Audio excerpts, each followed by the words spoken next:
প্রিয় ছাত্রছাত্রী সবাইকে আন্তরিক স্বাগত আমাদের ইউটিউব চ্যানেলে। আমরা আলোচনা করব শক্তি চট্টোপাধ্যায়ের একটি উল্লেখযোগ্য কবিতা, যা কিনা দ্বাদশ শ্রেণীর পাঠ্য আমি দেখি। কবিতার বিশ্লেষণধর্মী বা বর্ণনাধর্মী উত্তরভিত্তিক প্রশ্নাবলী, যেগুলির মান প্রত্যেকটির মান থাকে 5। আমরা জানি এই সমস্ত প্রশ্ন তার উত্তর করতে হয় আমাদের কম বেশি 150টি শব্দে। অর্থাৎ আমরা কম বেশি 150টি শব্দ বলতে বুঝি 10% প্লাস মাইনাস, অর্থাৎ 135 থেকে 165টি শব্দের মধ্যে আমরা কিন্তু এর উত্তরগুলো করব। যাই হোক, আমি দেখি কবিতায় যে সমস্ত প্রশ্নগুলো আমাদের সংসদ থেকে নমুনা প্রশ্ন এবং বিভিন্ন সালে যে প্রশ্নগুলো এসেছে, সেই সমস্ত প্রশ্নের আমরা পুঙ্খানুপুঙ্খ উত্তর সহ আলোচনা করব। একেবারে বিভিন্ন দৃষ্টিকোণে বিভিন্ন ভাবনায় এই উত্তরগুলো আমরা তৈরি করেছি। প্রথম যে প্রশ্নটা নিয়ে আমরা আলোচনা করব সেটি হলো, আমার দরকার শুধু গাছ দেখা, বক্তাকে তার গাছ দেখা দরকার কেন? 1 + 4 = 5। এই প্রশ্নটি এসেছে উচ্চ মাধ্যমিক 2016 সালে। আমরা এই প্রশ্নটা নিয়ে যদি আলোচনা করি তাহলে কেমন করে উত্তর করতে পারি? কবি শক্তি চট্টোপাধ্যায়ের আমি দেখি কবিতায় আলোচ্য উক্তিটির বক্তা কবি স্বয়ং। নগর জীবনের বিস্তৃতির সাথে সাথে সবুজ ধ্বংস হয় অকাতরে। অর্থাৎ নগর সভ্যতা যতই তার কলেবর বৃদ্ধি করবে, সম্প্রসারণ ঘটবে নগর এবং শহরের, স্বাভাবিকভাবে ইট কাঠ পাথর আর কংক্রিটের সেই জঙ্গল, সবুজের সমারোহের যে জঙ্গলকে আস্তে আস্তে কেটে ফেলবে, ধ্বংস করবে। অর্থাৎ সেই সবুজ হারিয়ে শহর হয়ে ওঠে ইট কাঠ পাথর আর কংক্রিটের জঙ্গল, জড়, নিষ্প্রাণ, নিস্পন্দ। কবির মনে হয়েছে সুস্থ জীবনের প্রয়োজনে সবুজের ভীষণ দরকার। শুধু কবির না, এ বিশ্বের সমস্ত শুভ বুদ্ধিসম্পন্ন ব্যক্তির কাছেই এটা স্পষ্টতই মনে হওয়ার কারণ, যে সবুজ ছাড়া আমাদের এই পৃথিবী যেমন চলতে পারে না, আমাদের নগর চলতে পারে না, আমাদের জীবনের কোনো পথই এগোতে পারে না। কিন্তু আমরা আজকে বিজ্ঞানের দুনিয়াতে আমাদের বেগের কাছে হারিয়ে ফেলেছি এই সমস্ত বাস্তুতান্ত্রিক বিষয়গুলো। কবি একজন বুদ্ধিজীবী মানুষ হিসাবে, একজন সচেতন মানুষ হিসাবে আমাদেরকে অর্থাৎ পাঠককে কিন্তু স্পষ্টতই মনে করিয়ে দিয়েছেন যে সুস্থ জীবনের জন্য সবুজের ভীষণ প্রয়োজন আছে। যে সবুজ সজীবতায় প্রাণে আনে শান্ত স্নিগ্ধতা, তাই চোখ সেই স্নিগ্ধ সবুজের সন্ধান করে এবং দেহ আরোগ্যের জন্য চায় সবুজের সান্নিধ্য। কবি ক্লান্তিকর অবসাদময় নগর জীবনের অবক্ষয়িত মূল্যবোধে আনতে চেয়েছেন প্রাণের স্পর্শ। এই জায়গাটাকে আমি একটু ধরার চেষ্টা করছি। আসলেই কবিতা স্পষ্টতই আমরা যেমন বনসৃজনের কথা বলছি, নগরকে যেমন সবুজ দিয়ে মুড়ে দেওয়ার একটা ভাবনা প্রকাশ করছে, ঠিক সেই রকম এই যে নিষ্প্রাণ শহর, আমাদের যে মানবিক মূল্যবোধ, আমাদের যে চেতনা, সেটাকেও যেন এই যন্ত্র সভ্যতা, নগরায়ন বারবার কেড়ে নিচ্ছে। অর্থাৎ আমাদের প্রয়োজন প্রাণের স্পর্শ, আমাদের এই মৃত প্রাণে জাগক এক প্রাণের উদ্দীপনা। প্রকৃতপক্ষে প্রকৃতি প্রেমিক কবি শক্তি চট্টোপাধ্যায় অরণ্যানীর সবুজ প্রাণের সমারোহে হারিয়ে যেতে চান, কিন্তু নাগরিক কর্মব্যস্ততার কারণে বহুদিন সেই জঙ্গলে যাওয়া হয়নি বলে কবি আক্ষেপ করেছেন। অর্থাৎ কবি শক্তি চট্টোপাধ্যায় তিনি কিন্তু বারবার প্রকৃতির সান্নিধ্যে, মূলত চাইবাসা এই সমস্ত অঞ্চলের যে অনাবিল প্রাকৃতিক সৌন্দর্য, সেখানে কিন্তু তিনি বারবার যেতে চেয়েছেন। সেই প্রকৃতির মধ্যে অবগাহন করে কবি শান্ত স্নিগ্ধ জীবনের মাধুর্যতাকে খুঁজে পেতে চেয়েছেন। কিন্তু নগর জীবনের কর্মব্যস্ততার কারণে তার কিন্তু বহুদিন সেই জঙ্গলে যাওয়া হয়নি। সেই কারণে কবি আক্ষেপ করছেন, নগর জীবনের শ্রান্ত ক্লান্ত মুহূর্তে তার মনে হয়েছে শহরের অসুখ কেবল হাঁ করে সবুজ খায়।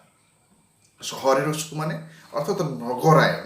যত নগরায়ন বৃদ্ধি পাবে তত সেই নগরায়নের দামামা ধ্বংস করে দেবে সবুজের পর সবুজের সমারোহ।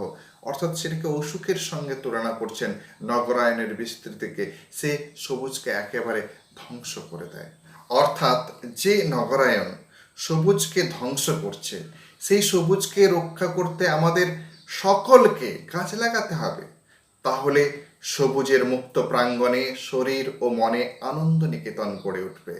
অর্থাৎ আমরা যদি এই ইট কাঠ পাথরের শহরে এই নিষ্প্রাণ জীবনযাত্রা পালন করতে না চাই, আমাদের প্রাণে যদি স্ফূর্তি আনতে চাই, যদি মধুরতা আনতে চাই, যদি এক কেন্দ্রিকতা, একলা বেঁচে থাকার যে জীবন থেকে যদি বেরোতে চাই, সকলের পারস্পরিক সাহায্যের যদি একটা মুক্ত প্রাঙ্গণ গড়ে তুলতে চাই, সেই আনন্দ নিকেতন গড়ে তুলতে চাই, অবশ্যই সবুজ প্রাণের স্ফূর্তি আমাদের আনতে হবে।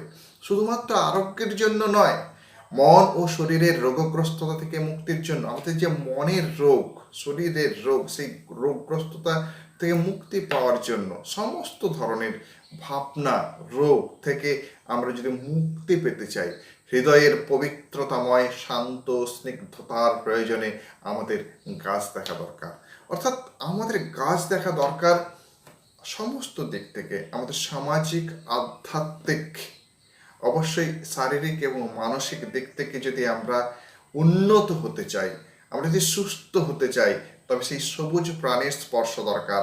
সেই সবুজ প্রাণের স্পর্শের জন্য কিন্তু আমাদের গাছ দেখা একান্ত প্রয়োজন। কবি শক্তি চট্টোপাধ্যায় সেই দিকটাতেই কিন্তু নির্দেশ করতে চেয়েছেন। দ্বিতীয় প্রশ্ন, আরোগ্যের জন্য ওই সবুজের ভীষণ দরকার। ওই সবুজ বলতে কি বোঝানো হয়েছে, তার দরকার কেন? 2 + 3 = 5। অর্থাৎ আমরা এই প্রশ্নটা দুটো পার্ট হয়, তাহলে 2 নম্বর থাকছে ওই সবুজ বলতে কি বোঝানো হয়েছে, তার দরকার কেন, এটি 3 নম্বর। আমরা এই প্রশ্নের উত্তর কিভাবে করতে পারি? উত্তর আধুনিক কবি শক্তি চট্টোপাধ্যায়ের এক মননধর্মী সৃষ্টি সার্থকতা আমি দেখি কবিতা, নাগরিক মূল্যবোধের অবক্ষয় এবং পাশাপাশি প্রাকৃতিক অবক্ষয়ের দিকটিকে কিন্তু সূচিত করা হয়েছে এই কবিতায়। আমি দেখি কবিতায় বারবার যে কথাটা আলোচনা করতে চাইছি, অবশ্যই এই কবিতাটা একটি প্রাকৃতিক যে অবক্ষয় তার বিরুদ্ধে একটা সোচ্চার প্রতিবাদ। অবশ্য কিন্তু আধুনিক কবি শক্তি চট্টোপাধ্যায়ের ভাবনার গভীরতায় আমাদের যে মানবিক মূল্যবোধের অবক্ষয়, সেই মূল্যবোধের জড়তা, নিষ্প্রাণতা থেকে মুক্তি পেয়ে সবুজের সমারোহে আমাদের মন, আমাদের হৃদয় প্রাণীন হয়ে উঠবে, সতেজ হয়ে উঠবে, এই আকাঙ্ক্ষা কিন্তু বারবার গুঞ্জরিত হয়। আদিম সভ্যতায় মানুষ যে তার বুক ভরা নিঃশ্বাসে পেত বেঁচে থাকার অক্সিজেন, এখন নাগরিক সভ্যতায় অসুখের কলেবর বৃদ্ধিতে সবুজ নষ্ট হওয়ায় মানব সভ্যতার সম্মুখে এখন বিপদের হাতছানি। এখানে আমি একটি তুলনামূলক আলোচনা করতে চেয়েছি। আদিম সভ্যতায় যখন মানুষ তথাকথিত যান্ত্রিক সভ্যতায় উন্নত হয়নি, প্রকৃতির কোলে যে সমস্ত মানুষ বেড়ে উঠেছিল, তার মনে প্রেম ছিল, প্রাণীনতা ছিল, সতেজতা ছিল এবং বাতাসে ছিল অক্সিজেন অফুরন্ত। কিন্তু আজকের নগরের অসুখ, নগরায়ন বৃদ্ধি হওয়ার সাথে সাথে আমরা কিন্তু দেখছি আমাদের বেঁচে থাকার অক্সিজেনের ঘাটতি। শুধু তাই নয়, আমাদের যে মূল্যবোধ, হৃদয় যেন আজকে জড়, নিষ্প্রাণ, এই সমস্ত কিছু প্রয়োজন কিন্তু বৃক্ষ, আমরা সেই বৃক্ষকে ধ্বংস করে ফেলছি। ফলে আজকের যে একবিংশ শতাব্দীর মানব সভ্যতা কিন্তু ধ্বংসের মুখোমুখি, বিপদের মুখোমুখি হাতছানিতে দাঁড়িয়ে আছে। যে কারণে কবি সবুজের প্রয়োজন ব্যর্থহীন ভাষায় ব্যক্ত করে গাছ লাগিয়ে ওই সবুজের পক্ষেই সওয়াল করতে চেয়েছেন। অর্থাৎ আমরা দেখব বারবার কবি শক্তি চট্টোপাধ্যায় পাঠককে, অর্থাৎ আপামর জনসাধারণকে এই গাছ লাগিয়ে নতুনতর জীবনের বার্তার কথা বলেছেন। নগর কলকাতায় সবুজহীন বিষণ্ণ ফ্যাকাশে রূপ সচেতন কবি মনকে পীড়া দেয়। আমাদের যে নগর, তার যে সবুজহীন ফ্যাকাশে রূপ, তার যে জড়তা, নিষ্প্রাণতা কবিকে বারবার পীড়া দিচ্ছে। কেন, কবি গ্রাম থেকে উঠে আসা, গ্রামের সবুজ সমারোহ, গ্রামের যে মানসিকতা, ভালোবাসার বোধ তিনি শহরে এসে পাননি। ফলে কবির কাছে কিন্তু সেই শহরের ক্লান্তি, বিষণ্ণতা বারবার কবিকে নাড়া দেয়। এখানে একঘেয়েমি, ক্লান্তি, চরম ব্যস্ততা, নগরায়নের অসুখে সবুজ ধ্বংস করে সবুজের অনটন ঘটায়। ক্লান্তির শহর থেকে দূরে, তাই সবুজের মাখামাখিতে জঙ্গলে কবি বারবার যেতে চেয়েছেন। এই জায়গাটা আমি বারবার আলোচনা করছি, অর্থাৎ নগরের যে ক্লান্তি, সেই ক্লান্তি দূর করতে কোথায় যেতে হবে? যে সবুজের যেখানে মাখামাখি জঙ্গলে যেতে হবে। আমরা যদি তুলনামূলকভাবে আলোচনা করি আগের কবিতাটি মহুয়ার দেশ, সেখানেও কিন্তু নাগরিক কবি সমর সেন এই শহরের ক্লান্তিকে মুছে ফেলতে চলে যেতে চেয়েছিলেন মহুয়ার দেশে। একইভাবে আক্ষেপ করছেন কবি শক্তি চট্টোপাধ্যায়। এই নগরের ক্লান্তি, বিষণ্ণতা, নাগরিক অসুখ এর থেকে দূর করতে গেলে সবুজের মাখামাখি সেই জঙ্গলে যেতে হবে। কিন্তু সেই জঙ্গলে যাওয়ার কিন্তু উপায় নেই, কেননা নাগরিক ব্যস্ততা, নাগরিক ক্লান্তি তাকে আষ্টে পৃষ্ঠে বেঁধে রেখেছে। সেই কারণে বহুদিন তার জঙ্গলে যাওয়া হয়নি। সবুজের সমারোহে হারিয়ে যাওয়ায় তিনি বেদনাহত। কোথায় সবুজের সমারোহে হারিয়ে গেছে, কোথায়? শহরের। সেই কারণে তিনি বেদনাহত এবং অসুস্থ বোধ করেন। এই অসুস্থ বোধ যেমন শারীরিকভাবে, এই অসুস্থ বোধ তেমনি মানসিকভাবে, সামাজিকভাবে এবং আধ্যাত্মিকভাবেও। তাই কবির আকাঙ্ক্ষা শহরের মানুষ সবুজের সঙ্গে আত্মীয়তার বন্ধন গড়ে তুলুক। তাহলে সবুজের মুক্ত প্রাঙ্গণে শরীর ও মনে আনন্দ নিকেতন গড়ে উঠবে। কেননা সবুজ মানুষকে সতেজ রাখে, শুধুমাত্র আরোগ্যের জন্য নয়, মন ও শরীরের রোগগ্রস্ততা থেকে মুক্তির জন্য গাছ তুলে এনে বাগানে বসে শেষ পর্যন্ত কবি এই শহরকেই সবুজ করতে চেয়েছেন। অর্থাৎ নাগরিক বিস্তৃতির যে অসুখ, নগরায়নের বিস্তারের যে অসুখ, সবুজকে ধ্বংস করে দিতে চেয়েছেন। যেহেতু নগরের কর্মব্যস্ততা থেকে এড়ানোর আমাদের কোনো পথ নেই, সেই কারণে সেই রুক্ষ শুষ্ক প্রাণহীন শহরকে আমাদের সজীব করতে হবে। সেই কারণে কবি বারবার পাঠককে আহ্বান জানিয়েছেন সেই মুক্তির জন্য। কি? গাছ তুলে এনে শহরের বাগানে বসাতে হবে এবং শহর সবুজ হয়ে উঠবে। তবেই কিন্তু এর থেকে আমাদের মুক্তি হবে। তৃতীয় প্রশ্ন অত্যন্ত গুরুত্বপূর্ণ একটি প্রশ্ন। শহরের অসুখ হাঁ করে কেবল সবুজ খায়, এ কথা বলার কারণ কি? এর মধ্য দিয়ে কবি কি অভিপ্রায় ব্যক্ত করেছেন? 2+3=5। উত্তর এভাবে আমরা করব যে উত্তর আধুনিক কবি শক্তি চট্টোপাধ্যায়ের মননধর্মী স্বতন্ত্র এক সৃষ্টি সার্থকতা আমি দেখি কবিতা। নগরায়নের ব্যস্ত আলোড়নে অন্তহীন আকাশচুম্বী বাড়ির কংক্রিটের জঙ্গলে শহরের কলেবর বৃদ্ধি পাচ্ছে প্রতিনিয়ত। আমরা এই যে জায়গাটা যদি দেখি, শহরের অসুখ, এই কথাটা আমরা কিন্তু আগে এদিক ওদিক করে নানানভাবে ব্যাখ্যা করার চেষ্টা করেছি। অর্থাৎ শহরের অসুখ বলতে আমি যে দিকটাকে সূচিত করতে চাইছি, অর্থাৎ শহর নগরায়ন বৃদ্ধি, বড় বড় অট্টালিকা, তার ইট বালি পাথর, তার নিষ্প্রাণতা, কংক্রিটের জঙ্গল আস্তে আস্তে কিন্তু তার কলেবর বৃদ্ধি পাচ্ছে। ফলে সে সবুজকে ধ্বংস করছে। ধীরে ধীরে শহর আরও নিষ্প্রাণ হয়ে উঠছে, আরও সবুজহীন হয়ে উঠছে। সবুজহীন মৃত শহরের বৃক্ষ নিধন যজ্ঞকে আলোচ্য উদ্ধৃতিতে প্রকাশ করেছেন। অর্থাৎ শহরের অসুখ এই ভাবনায় প্রকাশিত করেছেন। কবি শক্তি চট্টোপাধ্যায় তার আমি দেখি কবিতায় সবুজ সৌন্দর্যের প্রতি প্রবল আকর্ষণের কথা ব্যক্ত করেছেন। নাগরিক জীবন যুদ্ধের নাগপাশে বন্দী কবির দীর্ঘদিন জঙ্গলে যাওয়া সম্ভব হয়নি।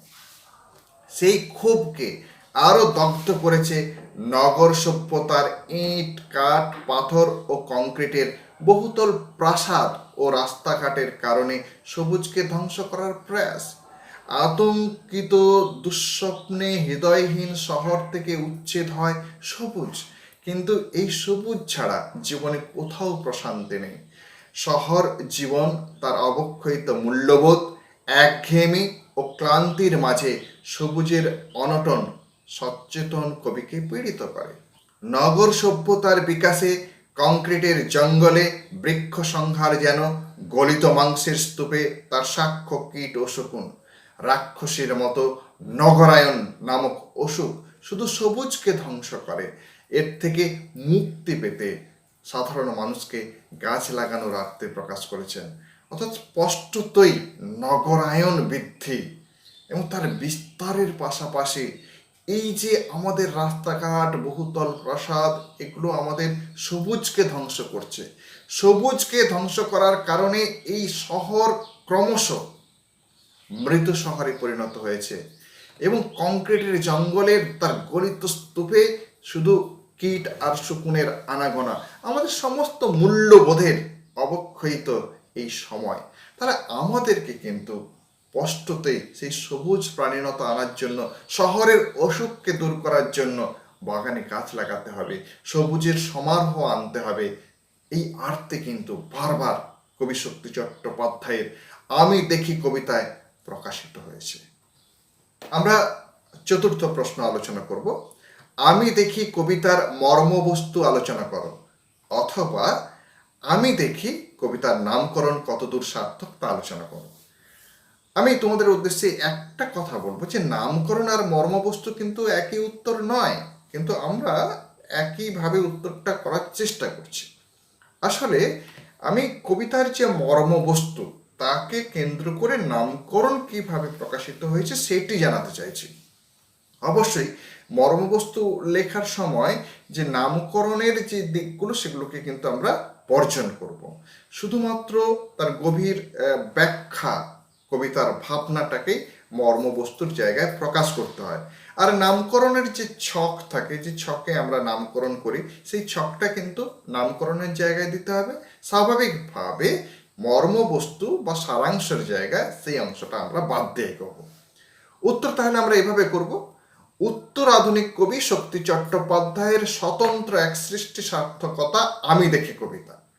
এখানে আধুনিক কবি প্রাকৃতিক পরিবেশ ধ্বংসের পাশাপাশি নাগরিক মূল্যবোধের অবক্ষয়ের দিকটিও সূচিত করেছেন। যাই হোক, কবিতার নামকরণ কতদূর সার্থক তা আলোচ্য। আমরা কবিতার কিন্তু একটা বাহ্যিক এবং অভ্যন্তরীণ ভাবনার কথা প্রকাশ করব। আধুনিক কবি প্রাকৃতিক পরিবেশ যে ধ্বংস সেটাকে যেমন ব্যক্ত করেছেন, তার অভ্যন্তরে কিন্তু আমাদের মূল্যবোধের অবক্ষয় সেই জায়গাটাকেও দিয়েছেন। অর্থাৎ নাগরিক জীবনের শুষ্কতা, প্রাণহীনতা, এটাকেও কিন্তু স্পষ্টভাবে প্রকাশিত করা হয়েছে। নামকরণের ক্ষেত্রে বা আমাদের মর্মবস্তু প্রকাশের ক্ষেত্রে এই দুটো বিষয়কে কিন্তু আমরা গুরুত্ব দেব। সাহিত্যের নামকরণ বিষয়কেন্দ্রিক, চরিত্রকেন্দ্রিক, ব্যঞ্জনাধর্মী, ভৌগোলিক স্থান অনুযায়ী ও আঙ্গিক নির্ভর হয়ে থাকে। এখানে নামকরণ মূলত বিষয়কেন্দ্রিক হলেও নামকরণে ব্যঞ্জনার আভাস আছে। অর্থাৎ নামকরণ করার ক্ষেত্রে এই যে ছকটা, এই ছকটা কিন্তু আমাদের দিতে হয়। তাহলে স্বাভাবিকভাবে বিষয়বস্তু কেন্দ্রিক আমি দেখি, অর্থাৎ কবি গাছ দেখার কথা বলেছেন, কিন্তু আমি দেখি গাছকে তিনি একেবারে নামকরণের কেন্দ্রে আনলেন না। আনলেন কাকে? আমি দেখি। একজন সচেতন মানুষ, একজন বুদ্ধিজীবী মানুষ হিসাবে কবি কি দেখছেন? শুধু কি বৃক্ষ নিধন? না, শহরের যে প্রাণহীনতা, শহর যে শুষ্কতা, রুক্ষতা, ফ্যাকাশে হয়ে যাওয়া, সেই শহরকে তিনি দেখতে চাইছেন সবুজের সমারোহে। অর্থাৎ সেই জায়গাটা কিন্তু কবি বারবার আমাদের কাছে প্রকাশ করতে চেয়েছেন। ব্যঞ্জনার দিক থেকে সেই জায়গাটা কিন্তু অত্যন্ত গুরুত্বপূর্ণ। নগর কলকাতার সবুজহীন বিষণ্ণ ফ্যাকাশে রূপ সচেতন কবি মনকে পীড়া দেয়। সবুজের সমারোহ হারিয়ে যাওয়ায় তিনি বেদনাহত এবং অসুস্থ বোধ করেন। তাই কবির আকাঙ্ক্ষা শহরের মানুষ সবুজের সঙ্গে আত্মীয়তার বন্ধন গড়ে তুলুক। তাহলে সবুজের মুক্ত প্রাঙ্গণে শরীরে ও মনে আনন্দ নিকেতন গড়ে উঠবে। কেননা সবুজ মানুষকে সতেজ রাখে মনে ও প্রাণে। নগরায়নের ব্যস্ত আলোড়নে অন্তহীন আকাশচুম্বী বাড়ির কংক্রিটের জঙ্গলে শহরের নগরায়নের কলেবর বৃদ্ধি করে শুধু ধ্বংস করে আর সবুজ অনটন ঘটায়। সবুজের যে এই অনটন ঘটাচ্ছে, নগরের বিস্তৃতি, নগরায়নের বিস্তৃতি, এই যে প্রাণের স্পন্দনের ক্ষেত্রেও যে ধ্বংস ঘটাচ্ছে, আমাদের একেবারে কেন্দ্রিকতা, ব্যক্তি ভাবনা, সেই জায়গাগুলো কিন্তু দূর করতে হবে প্রাণীনতার স্পর্শে, প্রাণের স্পর্শে। আমরা যদি সেই প্রাণের স্পর্শ না আনতে পারি, তাহলে আমাদের এই শহর, যে শহরের অসুখ, তার দ্বারা একেবারে অক্টোপাসের মতো ঘিরে ধরবে সে, এবং আমাদেরকে একেবারে যেমন শারীরিক, মানসিক, সামাজিক এবং আধ্যাত্মিকভাবে একেবারে ধ্বংসের পথে আমাদের পৌঁছে যেতে হবে। সভ্যতাকে সংকটের সম্মুখীন করে নাগরিক সবুজের সমারোহে জঙ্গলে বারবার যেতে চেয়েছেন। অর্থাৎ নাগরিক কবি সবুজের সমারোহের কারণে তার স্নিগ্ধ পেলবতা, তার শান্ত সৌন্দর্যকে পাওয়ার জন্য জঙ্গলে বারে বারে যেতে চেয়েছেন। এখানে আমরা একটা বিষয় দিতে চাই, যে চোখ চায় এবং আমাদের দেহ চায় যে সবুজ বাগান, এই জায়গাগুলো দরকার। কেন আমাদের সবুজের প্রয়োজন, সেই অংশটাও আমরা দিতে পারি এখানে। কবি শক্তি চট্টোপাধ্যায় আমি দেখি কবিতায় অনুপম সবুজ সৌন্দর্যের প্রতি প্রবল আকর্ষণের কথা ব্যক্ত করে। আতঙ্কিত দুঃস্বপ্নে হৃদয়হীন শহর থেকে উচ্ছেদ হয় সবুজ, কিন্তু এই সবুজ ছাড়া জীবনের কোনো মানে নেই, জীবনের কোথাও শান্তি নেই, সুখ নেই, আনন্দ নেই, হৃদয়ের গভীরতা নেই। কবি দেখতে চান মন ও শরীরের রোগগ্রস্ততা থেকে মুক্তির জন্য গাছ তুলে এনে বাগানে বসে শেষ পর্যন্ত এই শহরকেই কবি সবুজ করতে চেয়েছেন। শুধু তাই নয়, জড় এই নগর সভ্যতায় সবুজ আনবে প্রাণের স্পর্শ, অবক্ষয়িত মূল্যবোধে আসবে সজীব সচেতনতার প্রসার। তাই এই নামকরণ বিষয়ধর্মী এবং ব্যঞ্জনাধর্মী উভয় দিক থেকেই সার্থক। অর্থাৎ একদিকে যেমন বাস্তুতান্ত্রিক ভাবনা, প্রাণের প্রয়োজনে, যেমন সবুজকে বনসৃজনের মাধ্যমে, বাগানে বসানোর মাধ্যমে আহ্বান করা হয়েছে, তেমনি আমাদের অবক্ষয়িত ভাবনাগুলোকে দূর করার জন্য সবুজের যে প্রাণীন সতেজতাকে আনার প্রয়োজন। দুদিক থেকে যদি আমরা দেখি, তাহলে অবশ্যই নামকরণ সার্থক। আমি দেখি কবিতায় এই প্রশ্নগুলোই কিন্তু অত্যন্ত উল্লেখযোগ্য প্রশ্ন। বিভিন্ন কোণ, দৃষ্টিকোণ থেকে যদি আমরা দেখি, এই প্রশ্নগুলোর উত্তর যদি আমরা করে রাখি, আমি দেখি কবিতার সমস্ত প্রশ্নের উত্তর দেওয়া সম্ভব হবে। অর্থাৎ আমাদের কিন্তু এই প্রশ্নগুলো যদি ভালো করে তৈরি করে, তাহলে আমি দেখি কবিতার নিয়ে কোনো প্রশ্নের আমাদের কোনো সমস্যার সম্মুখীন হওয়ার কথা নয়। আমাদের এই আলোচনা, আমাদের পড়াশোনা যদি তোমাদের সত্যি ভালো লাগে, অবশ্যই আমার চ্যানেলটিকে সাবস্ক্রাইব করো। সবাই আশা করি সুস্থ আছো, ভালো আছো। সবাই ভালো থাকবে, সুস্থ থাকবে, অবশ্যই পড়াশোনার মধ্যে থাকবে।